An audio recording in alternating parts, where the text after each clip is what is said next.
تمہارے پاس آ جائے گی، تم سوچیں گے فوراً موجود۔ یہ ہے جنت۔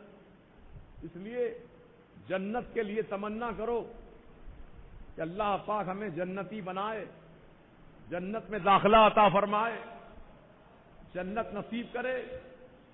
تو جنت اس کو ملے گی جو اللہ اور اللہ کے رسول کا فرما بردار بندہ ہے، جو نمازیں وقت پہ ادا کرتا ہے، ماہ رمضان کے روزے رکھتا ہے، حج و زکوٰۃ ادا کرتا ہے، تلاوت قرآن میں مصروف رہتا ہے، خیر خیرات کرتا ہے، اللہ کے گھروں کی تعمیر کرتا ہے، مدرسے میں پڑھنے والوں بچوں کی مدد کرتا ہے، غریبوں محتاجوں کی مدد کرتا ہے، یتیموں کے سر پہ محبت سے ہاتھ رکھتا ہے۔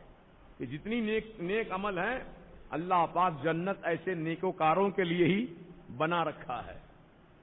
اب جو بدکار ہیں، گناہگار ہیں، ان کے لیے جہنم ہے۔ وَلِلْكَافِرِينَ عَذَابٌ علیم، قرآن کریم میں اللہ نے فرمایا کہ دردناک عذاب ہے کافروں کے لیے۔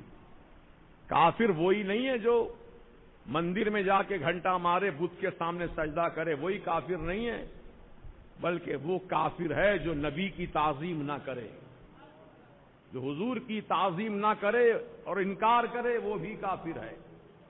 نماز نہ پڑھے، نماز کا انکار کرے، وہ بھی کافر ہے۔ روزہ کا انکار کرے، وہ بھی کافر ہے۔ چہرے پہ داڑھی ہے، لمبا جبہ ہے، لیکن نبی کی تعظیم سے انکار کرتا ہے تو وہ بھی کافر ہے۔ بولیے، گھنٹہ مارنے والا ہی نہیں ہے، وہ بھی کافر ہے جو اللہ کے نبی کی عزت نہیں کرتا۔ نماز پڑھ رہا لیکن نبی کی تعظیم نہیں کر رہا، تو شیطان کی طرح ہو گیا وہ۔ شیطان بھی نماز میں کوئی کمی نہیں کیا، کروڑوں سال نمازیں پڑھی اس نے اللہ تعالیٰ کے لیے، لیکن جب نبی کی تعظیم کرنے کا وقت آیا تو انکار کر دیا۔ ابا واستکبرا، قرآن کریم میں اللہ نے شیطان کے بارے میں فرمایا، قرآن کہتا ہے ابا، انکار کیا۔ کس سے انکار کیا؟ نبی کی تعظیم سے انکار کیا۔ کس نے؟ ابلیس نے۔ ابا واستکبرا، اور تکبر کیا کہ میں آدم سے اچھا ہوں، میں کیوں جھکوں آدم کے سامنے، یہ تکبر اس کے اندر آ گیا۔ پھر اللہ نے فرمایا وَكَانَ مِنَ الْكَافِرِينَ، وہ کافروں میں سے ہو گیا۔ جب تک نبی کی تعظیم سے انکار نہیں کیا تھا مسلمان تھا۔ کون؟ ابلیس۔ نہ صرف مسلمان بلکہ جنت میں تھا، فرشتوں کا استاد تھا، فرشتے اس کو جھولا جھلاتے تھے جنت میں، اتنی تعظیم تھی اس کی۔ لیکن جب نبی کی تعظیم سے انکار کیا تو رب تعالیٰ نے فرمایا فَاخْرُجْ مِنْهَا فَإِنَّكَ رَجِيمٌ، نکل جا میری جنت سے، تو مردود ہو گیا، تو کافروں میں سے ہو گیا، نکل مردود یہاں سے۔ دیکھ لیا آپ نے، نماز میں کمی نہیں کی اس نے، سجدوں میں کمی نہیں کی۔ آج بھی نماز پڑھنے تیار ہے شیطان، اگر تیار نہیں ہے تو کس کام کے لیے؟ نبی کی تعظیم کے لیے تیار نہیں۔ تو اب جو لوگ آج کے دور میں گزشتہ چند سالوں سے یہ ترتیب پہ عمل کر رہے ہیں، نماز سے انکار نہیں ہے، نماز پہ نماز، نماز پہ نماز، بڑی فکر رہتی ہے نماز کی، گھڑی دیکھتے رہتے ہیں، اب ظہر کا ٹائم ہو گیا، اب عصر کا ٹائم ہو گیا، مغرب کا ٹائم ہو گیا، بڑی فکر رکھتی ہیں۔ اچھی بات ہے، نماز ادا کرے، لیکن نماز تو پڑھ رہے ہیں، نماز ادا کر رہے ہیں، پنج وقتہ کی نماز پڑھ رہے ہیں، تراویح پڑھ رہے ہیں، رات میں تہجد کی نماز بھی پڑھ رہے ہیں، لیکن جب ان سے کہا جاتا کھڑے ہو جاؤ نبی کے سلام کے لیے تو مردود انکار کرتا ہے کہ میں سلام نہیں پڑھوں گا۔ یہی ہے شیطانی فطرت، بولو، یہی شیطان کا عمل رہا نا۔ وہاں جھکنے کے لیے کہا گیا تھا، یہاں کھڑے ہونے کے لیے کہا جا رہا ہے، تو شیطان نے جھکنے سے انکار کیا، یہ نبی کے سلام سے انکار کیا کھڑے ہو کر، اس لیے وہ بھی کافر ہو گیا، یہ بھی نبی کی تعظیم سے انکار کر کے کافر ہو گیا۔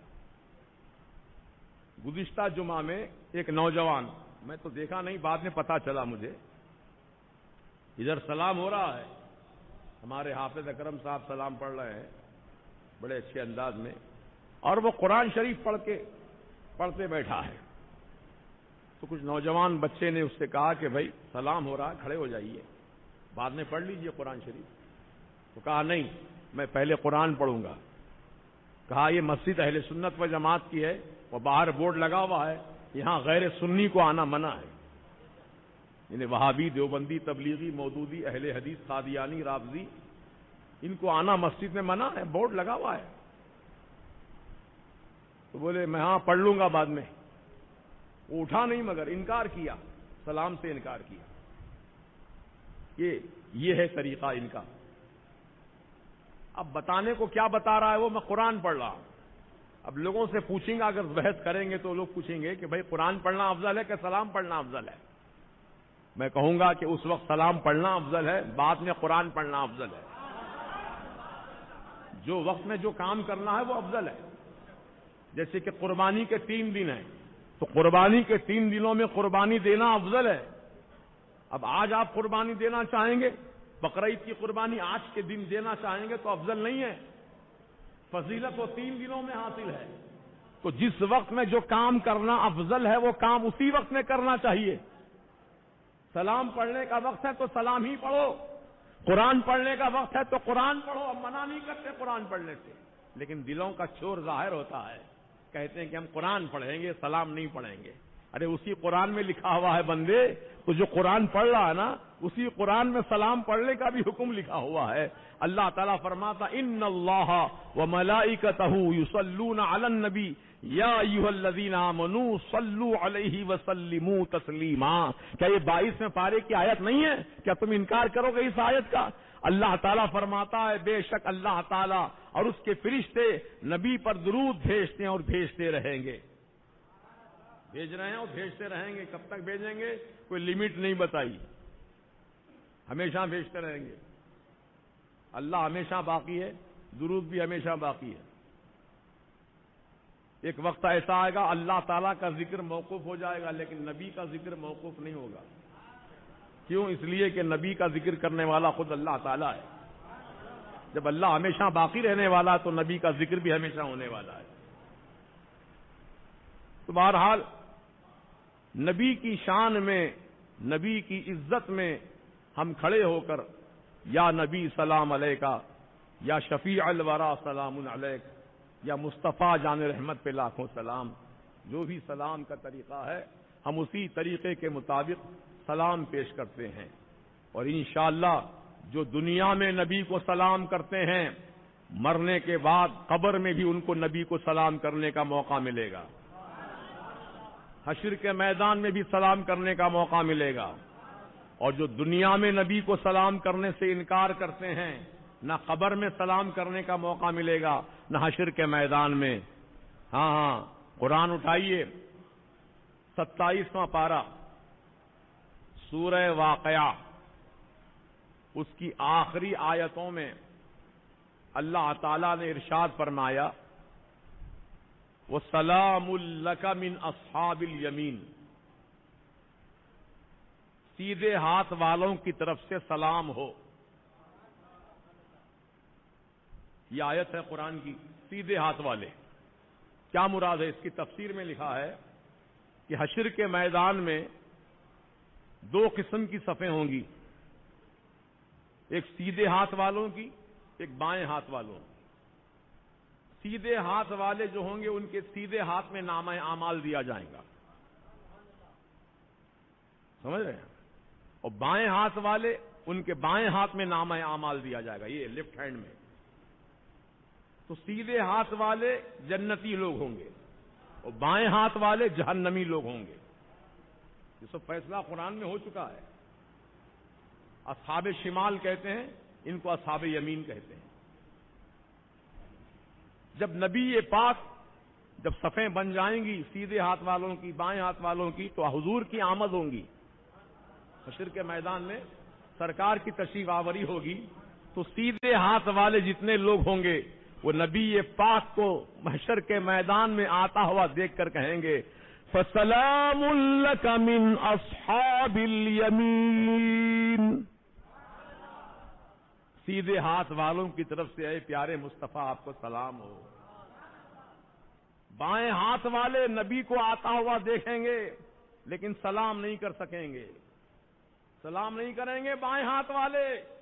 یہ وہی لوگ ہیں جو دنیا میں نبی کو سلام نہیں کیا کرتے تھے، حشر کے میدان میں بھی ان کے منہ پر تالا لگ جائے گا، وہ سلام نہیں کر سکیں گے حضور کو دیکھنے کے باوجود بھی۔ ہاں، جو دنیا میں اپنے آقا کی بارگاہ میں سلام کا نذرانہ پیش کرتے رہے زندگی بھر، وہی لوگ اللہ تعالیٰ کے کرم سے حشر کے میدان میں بھی سیدھے ہاتھ والوں کی صف میں کھڑے کیے جائیں گے اور وہ نبی کو دیکھ کر سلام پیش کریں گے۔ یہ قرآن کا فیصلہ ہے، اللہ تعالیٰ کا فیصلہ ہے، لہذا آپ سوچ لو کہ سیدھے ہاتھ والوں میں شامل رہنا ہے یا بائیں ہاتھ والوں میں، ہے نا؟ اکڑ پھکڑ سب اکل جائے گی سب۔ اللہ تعالیٰ کا عذاب جب دیکھیں گے تو اکڑ پھکڑ سب نکل جائے گی، یہاں تن لو، یہاں اکڑ کر لو، یہاں غرور کی باتیں کر لو، لیکن وہاں نہیں چلے گی، وہاں تو سب جھک جائیں گے، موم کی طرح نرم ہو جائیں گے، پگھل جائیں گے، ہے نا؟ عذاب جہنم دیکھ کر۔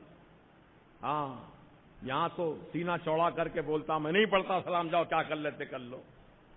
اللہ تعالیٰ کرنے والا ہے، ہم تو حکم بتاتے ہیں، حکم سناتے ہیں، اب عمل کرنا نہ کرنا تمہاری ہماری ذمہ داری ہے۔ لہذا یہ مسجد جو ہے اہل سنت و جماعت کی ہے اور یہاں پر غیر عقیدہ والوں کو آنا سخت منع ہے۔ الحمدللہ ہم اس پر سختی سے عمل کرتے ہیں، لیکن پھر بھی گاہے بگاہے کوئی نہ کوئی بھولے بھٹکے آ ہی جاتا ہے۔ اور اب آؤ تو نماز پڑھ کے خاموش چلے جاؤ، لیکن یہاں پر یہاں کے طریقے کے مطابق عمل کرنا پڑے گا۔ جو اہل سنت و جماعت کا طریقہ ہے، یہ مسجد میں اہل سنت و جماعت کے طریقے ہی چلتے ہیں، لہذا جو بھی آنے والا یہاں پر آئے تو اس کو اقامت میں بیٹھنا ہے، پہلے سے نہیں کھڑے ہونا ہے، حی علی الصلاح حی علی الفلاح پہ کھڑے ہونا ہے۔ یہ حضور کی، یہ صحابہ کی سنت، حضور کی بھی سنت۔ اب لوگ پہلے سے کھڑے ہوتے ہیں، یہ طریقہ خلاف سنت ہے۔ الحمدللہ ہماری مسجد میں جتنے ہی مصلی آتے ہیں، چاہے 5 وقتہ نماز کے ہوں یا جمعہ کی نماز کے مصلی ہوں، سب الحمدللہ حی علی الصلاح حی علی الفلاح پہ ہی جماعت کے لیے کھڑے ہوتے ہیں، اس سے پہلے نہیں کھڑے ہوتے ہیں الحمدللہ۔ اور نماز کے بعد 5 وقتہ نمازوں کے بعد بھی ہم لوگ سلام پیش کرتے ہیں نبی کی بارگاہ میں، اور جمعہ کے دن بھی سلام پیش کرتے ہیں الحمدللہ۔ یہ ہماری مسجد جو ہے اہل سنت و جماعت سے متعلق ہے، یہاں کے طریقے اہل سنت و جماعت کے مطابق ہی ہوتے ہیں، لہذا ہم کو آپ کو اس پر عمل کرنا چاہیے انشاءاللہ۔ اور یہ ایک بات بتا دوں آپ کو کہ سلام کلام کون کرتا ہے؟ میں آپ سے سلام کروں، میں نے تقریر شروع کرنے سے پہلے سلام کیا، السلام علیکم ورحمۃ اللہ، آپ نے جواب بھی دیا وعلیکم السلام ورحمۃ اللہ، دیا نا؟ تو میری آپ سے ملاقات ہے، دوستی ہے، تعلق ہے، میں آپ کو اچھی نظر سے دیکھتا ہوں، آپ بھی مجھے اچھی نظر سے دیکھتے ہیں، اس لیے ہم آپس میں ایک دوسرے کو سلام کیا کرتے ہیں۔ بولیے، اگر خدا نہ خواستہ کسی سے جھگڑا ہو جائے تو کیا ہوتا ہے؟ سب سے پہلے سلام کلام بند ہو جاتا ہے۔ تو معلوم ہوا جس سے بات چیت چلتی ہے، جس سے تعلقات اچھے ہوتے ہیں، اس کو ہی سلام کیا جاتا ہے، اور جس کا جھگڑا ہو جائے تو سلام بند کر دیتا ہے۔ تو ہم سنی اپنے عمل سے ثابت کرتے ہیں کہ الحمدللہ ہمارا تعلق نبی پاک علیہ السلام سے ہے، ہم نبی پاک کی بارگاہ میں سلام کا نذرانہ پیش کرتے ہی رہتے ہیں، کیونکہ نبی سے ہماری غلامی کا تعلق ہے۔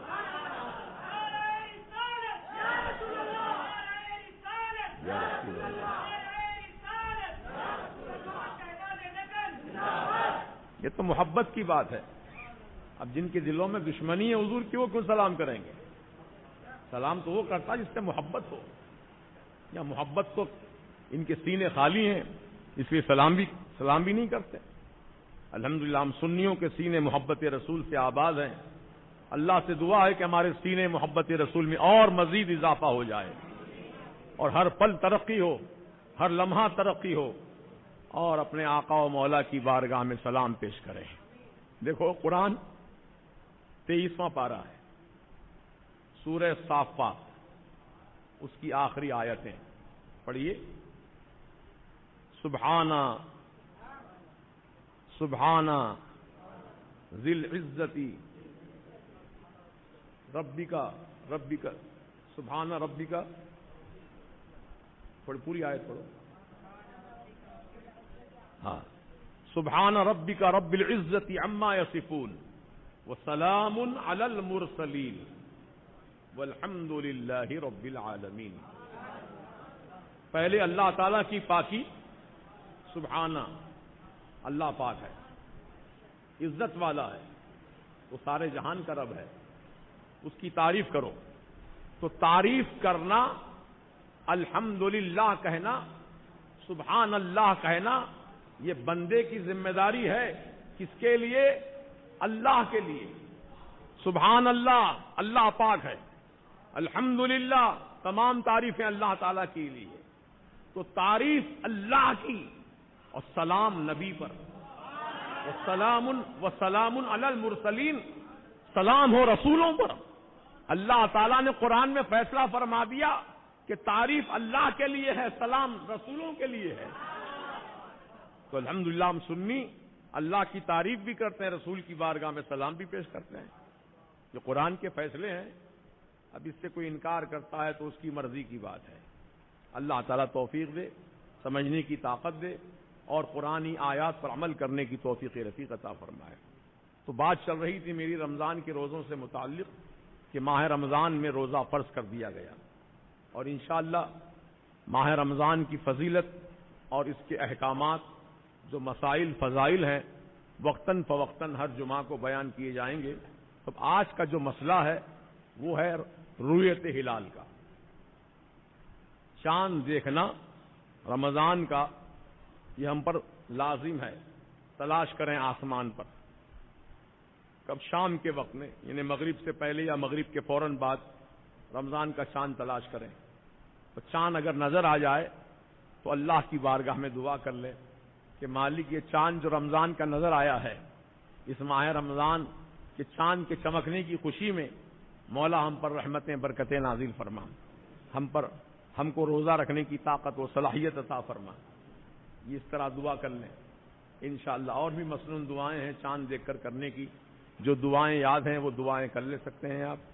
اللہ تعالیٰ اس وقت اپنی بندوں کی دعا قبول فرماتا ہے.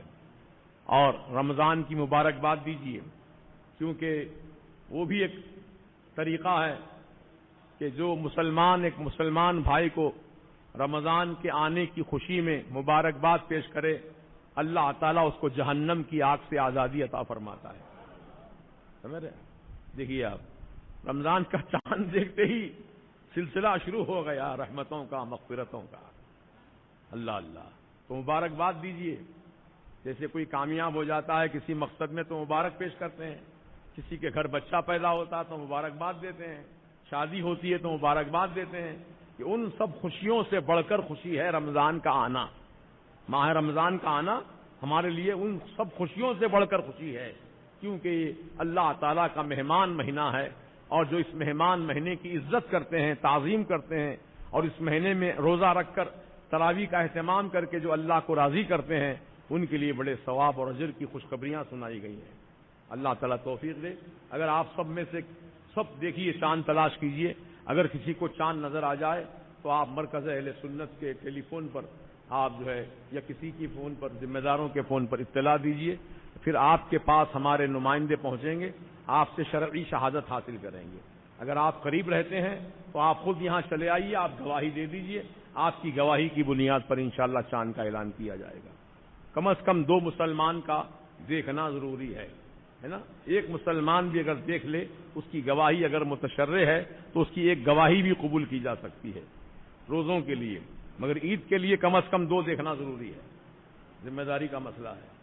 لہذا آپ لوگوں سے میری گزارش ہے کہ ماہ رمضان میں آپ چاند اگر دیکھ لیں تو اس کی اطلاع یہاں دیجئے، اور آپ گواہی بھی دے سکتے ہیں تو گواہی بھی پیش کیجئے.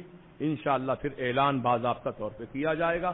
اور نماز تراویح انشاءاللہ مرکز اہل سنت میں روزانہ نماز عشاء کے بعد ادا کی جائے گی، اور نماز عشاء 9 بجے ہوگی انشاءاللہ، کیونکہ رمضان کا مہینہ ہے اور 7 بجے قریب افطار ہو جاتا ہے. اور پھر نماز مغرب کی ادا کرتے کرتے، سنتیں پڑھتے پڑھتے 7:15 یا 7:30 ہو جاتے ہیں. اس لیے سارے پھر گھر جا کر کھانا تناول کرنا، پھر تھوڑا سا آرام کرنا، پھر تراویح کی تیاری کرنا ہے۔ اس لیے سب چیزوں کو پیش نظر رکھتے ہوئے 9 بجے نماز عشاء کا اہتمام کیا گیا ہے۔ آپ اطمینان سے 9 بجے حاضر آ سکتے ہیں، اور روزانہ انشاءاللہ نماز تراویح میں حافظ سید عامر علی وہ 3 پارے قرآن شریف کے سنائیں گے انشاءاللہ۔ 10 دن میں قرآن مکمل ہو جائے گا 3 پاروں کے حساب سے۔ اس کے بعد پھر انشاءاللہ 12:15 چلتا رہے گا آخر رمضان تک انشاءاللہ۔ آپ حضرات جو سہولت جن کو ہے آنے کی، وہ نماز تراویح سنی امام کے پیچھے پڑھیے، کیونکہ وہابی بدعقیدہ امام کے پیچھے آپ تراویح بھی پڑھتے ہیں تو تراویح آپ کی نہیں ہوگی، کوئی نماز بھی نہیں ہوگی۔ اور چھوٹے بچے نابالغ بچوں کے پیچھے نماز نہیں ہوگی۔ بعض جگہوں پر چھوٹے بچوں کو امامت پہ کھڑا کر دیتے ہیں تراویح پڑھانے کے لیے، وہ بھی غلط ہے۔ اور عورتوں کی جماعت کے ساتھ نماز پڑھنا وہ بھی غلط ہے، بلکہ الگ الگ عورتیں اپنے اپنے گھر میں نماز تراویح ادا کریں۔ آج کل یہ مودودی جماعت والے جو ہے نا، یہ ذاکر نائک کے چیلے جتنے ہیں، یہ سب اسکولوں میں، شادی خانوں میں عورتوں کو بلا بلا کر تراویح کا اہتمام کرتے ہیں۔ خبردار، آپ کی اپنے گھر کی بہو بیٹیوں کو، اپنی ماں بہنوں کو ہرگز مت بھیجائیے تراویح کے لیے ان کی شادی خانوں میں، ان کے اسکولوں میں، بلکہ ان سے، اپنی ماں بہنوں سے، گھر والوں سے کہیے کہ اپنے گھر میں آپ جو سورے آپ کو یاد ہیں 20 رکعت تراویح آپ پڑھ لیجیے، اللہ پاک آپ کے ثواب میں کوئی کمی نہیں فرمائے گا۔ یہ بلا وجہ کہ جب فرض نماز جماعت سے پڑھنے کا حکم نہیں ہے عورت کو، غور کیجیے۔ اب جمعہ کی نماز میں کیا عورتیں سب آ گئی مسجد میں نماز پڑھنے نہیں آئی؟ گھروں میں پڑھ لیتی ظہر، ان پہ تو جمعہ فرض بھی نہیں ہے۔ جمعہ کی نماز، عیدین کی نماز ان کے لیے ضروری نہیں ہے، وہ نوافل پڑھ لیں، یا جمعے کی نماز کے بدلے وہ ظہر ہی پڑھیں۔ یہ عورتوں کے لیے حکم ہے، جمعہ فرض نہیں ہے عورتوں پر، ظہر کی نماز ہی پڑھیں روزانہ کی طرح۔ جب عورتوں کو روزانہ کی 5 وقت کی نماز کی جماعت کے ساتھ پڑھنے کا حکم نہیں ہے تو تراویح تو سنت ہے۔ جب فرض نماز کے لیے آپ کی پابندی نہیں ہے تو سنت کے لیے اتنا اہتمام کرنے کی کیا ضرورت ہے؟ کس نے بتا دیا آپ سے؟ یہ تمام وہابیوں کی کوششیں ہیں، عورتوں کو اکٹھا کرتے ہیں تراویح کے نام پر، تراویح کے پہلے یا تراویح کے درمیان یا تراویح کے بعد ایسے کچھ غلط مسئلے، ایسے غلط عقیدے عورتوں کو سکھا دیتے ہیں، ان کے دماغ میں بیٹھ جاتا ہے کہ وہی عقیدے اپنا کر آتے ہیں گھروں میں، بچوں کو بھی وہی سکھاتے ہیں۔ جب گھر کی عورت بگڑ جاتی ہے تو پورا گھر بگڑ جاتا ہے۔ اس کے لیے اپنی خواتین کی حفاظت کیجیے اور سمجھائیے محبت سے ان کو کہ جب فرض نماز کی آپ کو جماعت کے ساتھ پڑھنے کی اجازت نہیں ہے، یہ تو سنت نماز ہے تراویح۔ اس لیے اللہ پاک ہم سب کو توفیق رفیق عطا فرمائے، اور انشاءاللہ اس سے متعلق جو بھی مسائل ہیں آپ پوچھ بھی سکتے ہیں، اور انشاءاللہ اس کا جواب دیا جائے گا، اور جو مسائل آپ نہیں جانتے ہیں اس تعلق سے بھی آپ معلومات حاصل کر سکتے ہیں۔ اور انشاءاللہ ماہ رمضان میں یہاں پر جو کچھ پروگرام مرتب دیے گئے ہیں، اور انشاءاللہ آنے والی شب میں، یعنی مطلب کل ہفتے کے دن جو شب آئے گی، وہ رات سرکار پیران پیر غوث پاک کی ولادت کی رات ہے۔ اس شب میں انشاءاللہ یہاں پر نماز مغرب سے لے کر عشاء کی نماز تک عظیم الشان محفل سجے گی، جس میں ختم قادریہ شریف پڑھا جائے گا، نعت خوانی ہوگی اور بیان بھی ہوگا، سرکار غوث پاک کی ولادت کا ذکر خیر ہوگا۔ لہذا آپ حضرات اس محفل میں ضرور شرکت کیجیے، وہ سرکار غوث پاک کی آمد کی رات ہے، اس رات کی اہمیت کو سمجھیے، اس کو ناغہ مت کیجیے۔ آپ دوسرے جلسوں میں جیسے شوق سے آتے ہیں، ایسے ہی آپ سرکار غوث پاک کی محفل میں بھی آنے کی کوشش کیجیے، انشاءاللہ سرکار غوث پاک کا فیضان ملے گا انشاءاللہ، اور فیضان غوث الورا سے مالا مال ہونا ہے تو ان کی محفل میں ضرور آیا کرو۔ اللہ تعالی ہم کو توفیق رفیق عطا فرمائے۔